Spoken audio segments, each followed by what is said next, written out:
खबरों में विस्तार से बात करेंगे, जहां इस वक्त की बड़ी खबर का सबसे पहले रुख कर लेते हैं। दरअसल बांग्लादेश के मौजूदा हालात पर संसद भवन परिसर में सर्वदलीय बैठक इस वक्त जारी है। गृह, रक्षा और विदेश मंत्री और नेता प्रतिपक्ष राहुल गांधी समेत विभिन्न दलों के नेता इस वक्त इस बैठक में मौजूद हैं।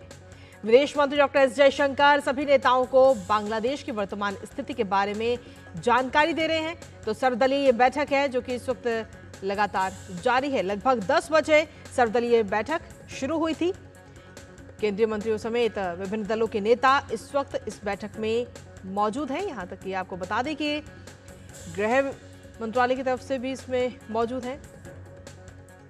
और इसी पर ताज़ा अपडेट ले लेते हैं। हमारे साथ में हमारे सहयोगी शैलेंद्र मिश्रा इस वक्त जुड़ रहे हैं। शैलेंद्र, क्या कुछ ताज़ा अपडेट है आपके पास में इस बैठक को लेकर के? बांग्लादेश की अगर हम बात करें तो घटनाक्रम लगातार वहां पर बदलता हुआ नजर आ रहा है पिछले कुछ दिनों में, खासतौर पर और 24 घंटे में। तो ऐसे में भारत में इस वक्त बैठक हो रही है, सर्वदलीय बैठक, क्या कुछ अपडेट्स हैं आपके पास में?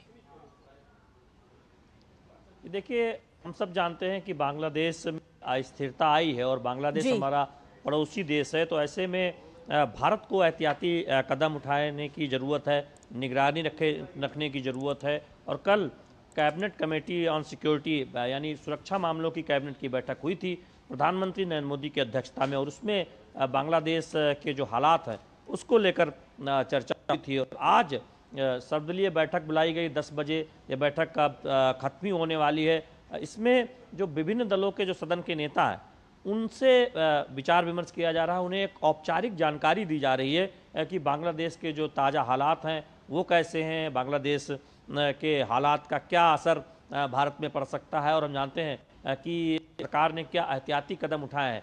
इन सब को लेकर एक विचार विमर्श हो सकता है। लेकिन सबसे ज़रूरी बात यह है कि हम पहले भी देखा है कि कोई जब अंतर्राष्ट्रीय मुद्दा होता है, कोई ऐसे विषय आते हैं जब किसी दुनिया के कोई देश में कोई इस तरह की अस्थिरता होती है या फिर कोई घटनाक्रम होता है, उसमें भारत से एक सुर में आवाज़ निकलती है।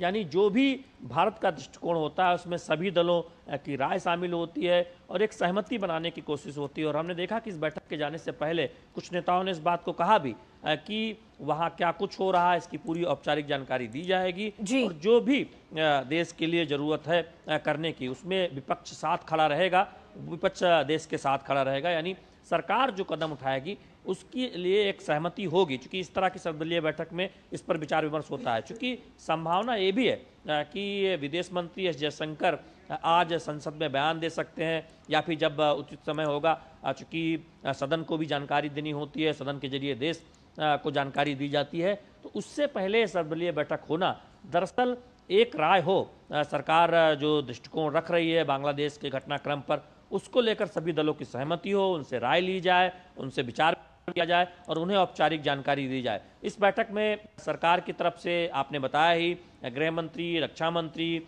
विदेश मंत्री, संसदीय कार्य मंत्री हिस्सा ले रहे हैं। तो वहीं कांग्रेस की तरफ से राहुल गांधी नेता विपक्ष हैं, इसके साथ ही साथ टीएमसी से और आरजेडी से मीसा भारती हैं। इसके अलावा तमाम जो अन्य दल हैं उनके नेता, जो सदन के नेता हैं, वो हिस्सा ले रहे हैं। तो इस बैठक के जरिए एक पूरी जानकारी औपचारिक तौर पर विपक्षी दलों को, तमाम दलों के नेताओं को दी जाएगी कि अभी तक क्या कुछ घटा है। हम सब जानते हैं कि शेख हसीना को बांग्लादेश छोड़ना पड़ा है, वहाँ पर एक अस्थिरता का दौर देखने को मिल रहा है। जिस तरह की तस्वीरें बांग्लादेश से आ रही हैं वो चिंताजनक है। वहाँ पर हिंसा की कुछ जगह पर खबरें हैं, और चूँकि बांग्लादेश और भारत की जो आप देखें जो सीमा है वो बहुत एक तरह से कहें कि वो मिलती है, उसकी काफ़ी लंबाई भी है। तो ऐसे में सीमावर्ती राज्यों में क्या असर हो सकता है, वहाँ क्या कदम उठाए जाने की जरूरत है, इन सब पर भी विस्तार से हो सकता है कि इस बैठक में चर्चा हो रही हो। विदेश मंत्री एस जयशंकर ब्रीफ कर रहे हो तमाम दलों के नेताओं को। जी शैलेंद्र, लगभग आधा घंटा इस बैठक को शुरू हुए हो चुका है, अभी और कितनी देर इस बैठक के चलने की उम्मीद है? ये हम जानते हैं कि 11 बजे से लोकसभा और राज्यसभा की कार्रवाई शुरू होनी है। लोकसभा में प्रश्नकाल शुरू होना है, राज्यसभा में जानते हैं कि सबसे पहले जो महत्वपूर्ण मामले हैं शून्यकाल के दौरान वो उठाए जाते हैं। तो थोड़ी देर में बैठक खत्म होगी, इस बात के संकेत मिल रहे हैं। तो हम थोड़ी देर में जान पाएंगे कि क्या कुछ बैठक में विचार विमर्श हुआ है। लेकिन बैठक के लिए जाने से पहले कई नेताओं ने ये संकेत दिए कि सरकार जो भी एहतियाती कदम उठाना चाहती है, जो भी सरकार एक तरह से बताएगी, उस पर वो देश के लिए सरकार के साथ खड़े नजर आएंगे। अब देखना होगा कि बैठक खत्म होने के बाद विपक्ष के जो नेता हैं वो क्या कहते हैं। जी, इस पर नजर तो लगातार बनी ही रहेगी। लेकिन बांग्लादेश में जिस तरीके से पड़ोसी देश है और घटनाक्रम जो हमें देखने को मिला खासतौर पर बीते 24 घंटे में और अगले 24 घंटे भी काफी महत्वपूर्ण है बांग्लादेश के लिहाज से, तो इसका अपने देश भारत पर क्या कुछ असर आपको पड़ता हुआ नजर आ सकता है शैलेंद्र? देखिए, बहुत महत्वपूर्ण बात है कि बांग्लादेश और भारत एक तरह से देखें तो बहुत मजबूत रिश्ते रहे हैं। हमारा पड़ोसी देश रहा है, हमारे संबंध बहुत अच्छे रहे हैं। तो लिहाजा बांग्लादेश में राजनीतिक अस्थिरता न हो, ये भारत के भी हित में है। और जो वहाँ पर अस्थिरता आई है, निश्चित तौर पर भारत उस पर कड़ी नज़र रख रहा है। कल केंद्रीय मंत्रिमंडल की जो सुरक्षा समिति है, उसकी बैठक भी इसीलिए हुई थी। क्या कुछ एहतियाती कदम उठाए जाने हैं, वो भी उसमें जानकारी दी गई है। तो ये उसमें एक तरह से कहें बहुत सारे फैसले भी लिए गए हैं। तो क्या कुछ फैसले लिए गए हैं, हो सकता है कि इसकी जानकारी सदन के पटल पर दिया जाए विदेश मंत्री की तरफ से।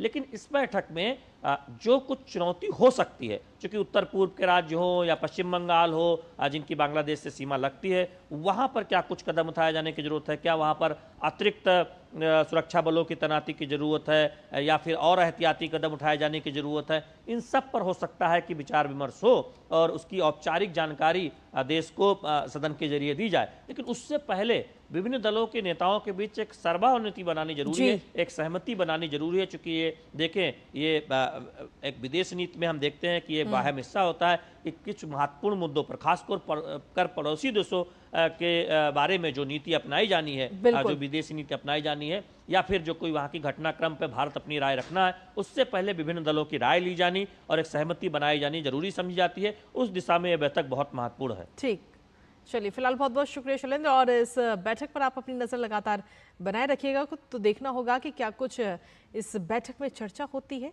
इस पर नज़र हमारी लगातार बनी रहेगी। लेकिन